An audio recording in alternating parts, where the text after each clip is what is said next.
Assalamualaikum warahmatullahi wabarakatuh. Perkenalkan, nama saya Fauzan Rizky Purnomo dari kelas 10 ke 1. Di sini saya akan mempresentasikan tentang tenaga eksogen dan endogen.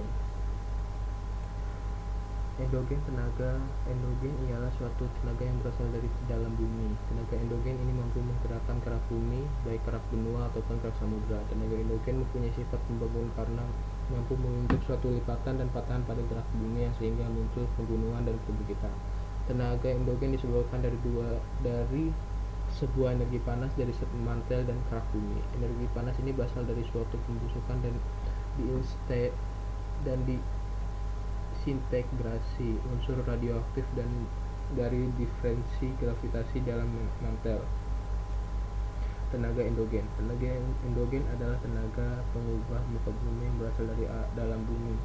Tenaga endogen merupakan kekuatan yang mendorong terjadinya pergerakan kerak bumi. Pergerakan ini disebut diastrophisme. Tektonisme atau diastrophisme, tenaga dari dalam bumi yang dapat menyebabkan terjadinya pergerakan lapisan kerak bumi secara vertikal atau naik turun, horizontal kiri kanan, dan retakan. Dibedakan menjadi dua macam, yaitu epigonesa dan orogenesa. Epigonesa, gerakan pada lapisan kulit bumi secara horizontal maupun vertikal akibat pengangkatan dan penurunan permukaan bumi yang terjadi sangat lambat serta meliputi wilayah yang sangat luas. Epigenesis dibagi menjadi dua, yaitu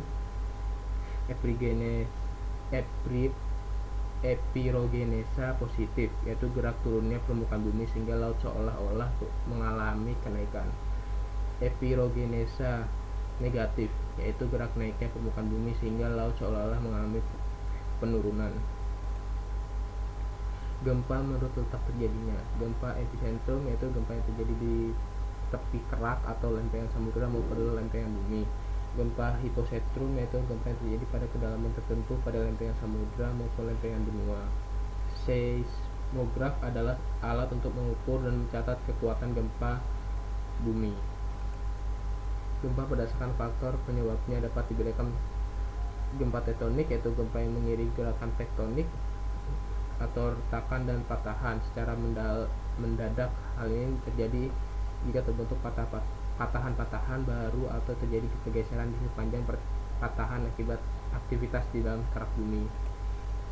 Gempa runtuhan atau terban, yaitu gempa yang terjadi karena runtuhan. Gempa ini terjadi di daerah yang terdapat banyak rongga-rongga di bawah tanah. Karena tidak kuat menahan atap rongga, maka terjadi runtuhan yang akhirnya mengakibatkan gempa.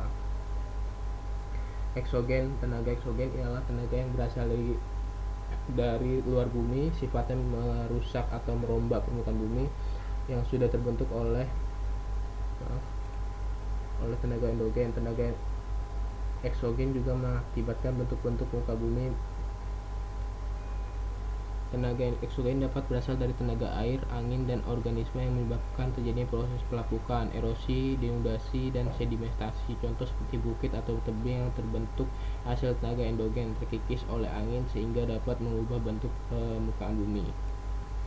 Secara umum tenaga eksogen berasal dari tiga sumber, yaitu atmosfer, yaitu perubahan suhu dengan air dan angin.